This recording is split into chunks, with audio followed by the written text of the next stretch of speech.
Hello and welcome back to another episode of a weekly Waypoint. Today is going to be probably a shorter video than usual.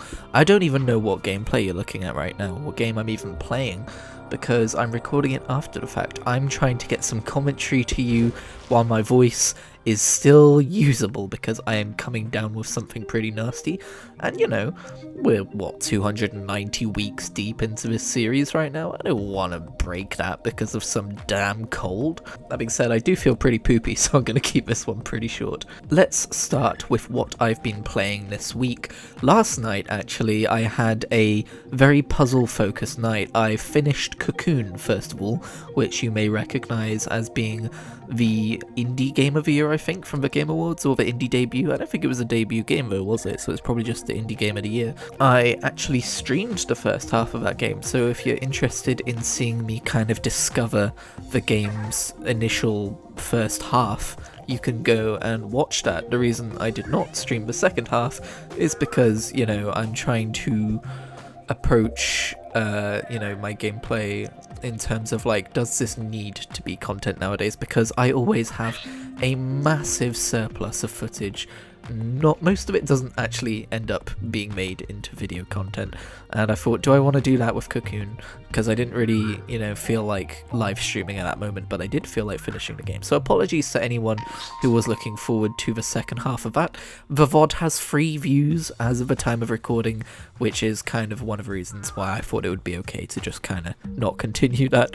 But I had an absolutely wonderful time finishing Cocoon. If you haven't played it and you have Game Pass, do yourself a favour and give it a try, because it is, in my opinion, the perfect difficulty of puzzle game. Like, I'll end up writing about it a little bit more at the end of the year, but I pretty much said that it is complex enough to feel mind-bending, and there were definitely some moments which stumped me for a good 5 to 10 minutes, but it was also kind of like tightly designed enough to allow your logical brain to work through things like, okay, well, this area over here exists for a reason that I have not found yet, so I'm going to continue exploring this area over here, and then you eventually realize, oh, I was supposed to be looking at the reflections in the water, and that's the answer to the puzzle, that kind of thing. But also it's super mind-bending in terms of, like, you've got these spheres which contain worlds, and when you go inside them and there's other worlds, and those spheres can also be used to activate powers of certain varieties.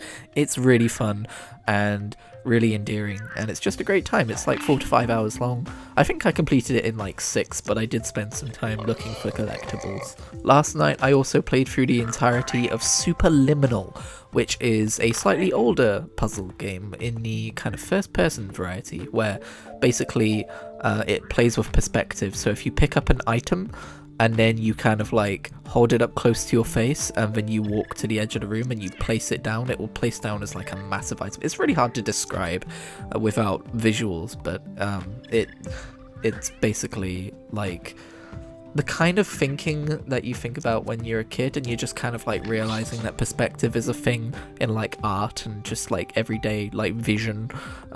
It kind of plays with that a lot in a really cool way. I wouldn't say it's one of the all-time great puzzle games out there, but I certainly enjoyed my time with it. It's also shorter. It took me 2 to 3 hours, somewhere around that region, to finish the game. And playing Cocoon and Superliminal reminded me that there are so many of these games on Game Pass which are shorter experiences, usually puzzle focused, that are just really fun times for like the day or like a few different gaming sessions, that I should be looking into playing more often. Because one of the things that bugs me, which I've talked about to no end already, is how I feel like I never finish anything in the gaming sphere, partly because I spend like most of my time playing endless games like MMOs, and partly because I get easily distracted and am attracted to really long single player games like Yakuza Like a Dragon. Speaking of Yakuza Like a Dragon, I am slightly banging my head against a brick wall with that game, because I'm at chapter 12, and the first thing chapter 12 does is say,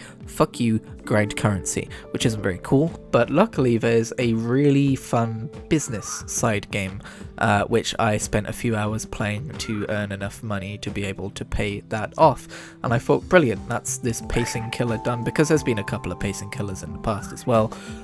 One of them was a bit of a level bump for a boss fight, which I had to go and grind levels for before I could continue, and there was no really good way of grinding levels. Well, now I'm continuing chapter 12, and I've come up against another one of those. For the record, my party is around level 36, and that is around the level of the villains that the world was throwing at me up until this boss fight, and I won't spoil who the boss is, but they are level 50. Anyone who's played that game probably knows which boss I'm on about, but they are level 50, and I think they're level 50 because they wanted to throw a big, like, oh my god, it's this character, of course they're gonna be overpowered because that's who they are, and I'm just sat here like, man, I just want to finish the game, can you not do this to me? Luckily, they did recently give me a battle arena, which seems to be really generous with dishing out XP for fights, so I'm going to go back there and grind a bit more when I can find the patience, but man, I just want to finish this damn game. It's an RPG, but it's a modern RPG. I wish that they would maybe streamline the level curve a little bit better. You know, it's not even like they're selling time saver packs, you know. Assassin's Creed Odyssey had this problem, but that's because Ubisoft were trying to nickel and dime you. With this one, they've just decided to pay homage to their favourite genre, warts and all, and I wish Ed maybe kept the warts out of it. Oh god, I was doing so well. Also, I never take note of free play weekends on Xbox because I always feel like they're just a time-gated demo and they're gonna convince me to spend money that I shouldn't be spending, so I usually ignore this. But I noticed that Lego 2K Drive was one of the free games this weekend, and I thought, you know what, I am really curious to see how that plays because it's been on my wish list ever since it came out, and it seems a little overpriced, but it seems like the kind of game that Kid Me would love, so I decided to download it and give it a go. Unfortunately, I don't like the driving feel at all. Like, obviously it's meant to be more of an arcadey game, I'm not expecting like a sim racer or anything, don't get me wrong, but as an arcadey feeling racing game, it just, I don't really like it. So yeah, thank you for that free play weekend, Xbox. You helped me tick off a item from my wish list because I now know that I would not enjoy the game if I were to acquire it. A game which has popped up on my radar recently, or re-popped up on my radar, is Octopath Traveler 2 because I subscribe to Good Vibes Gaming, which is a YouTube channel, and recently one of them put out a video about their favourite Switch games of the year, and number 2 was Octopath Traveler 2, and I listened to them talk about Octopath Traveler 2, and I went, I want Octopath Traveler 2, because I played a bit of Octopath Traveler 1 when it came to Xbox Game Pass, and I really enjoyed it, but it's no longer on Xbox Game Pass, and 2 isn't even on Xbox. However, it is on sale right now on the Switch for £35. However, I was very tempted to, push the trigger? Why do I want to say push the trigger? Pull the trigger on that purchase as like my kind of like Christmas present to myself. I always like to do one every year. But as I was looking this up, I saw that Octopath Traveler 2 is actually headed to Xbox early next year. So maybe I will just hold out for the Xbox version so I can get some achievements. But apparently Octopath Traveler 2 improves on the original in so many ways. Most notably, the party characters interact with each other far more often and in far more important ways in terms of the main story, which I think sounds pretty damn cool.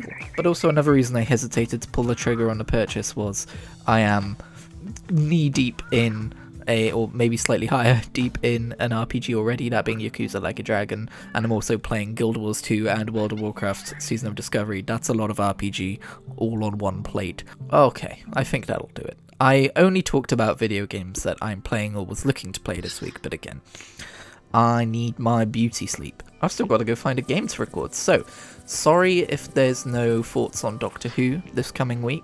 Or classic Doctor Who, I should say, and sorry if there's no Let's Play of Spore. I am right at the beginning of this bug, so I don't foresee myself getting better for a little while. I'm hoping it doesn't extend to Christmas, but yeah, I'll probably see you next week. I'm sure I won't die. I'm sure I won't be bedridden when it comes to recording the next weekly Waypoint, but you know, touch wood.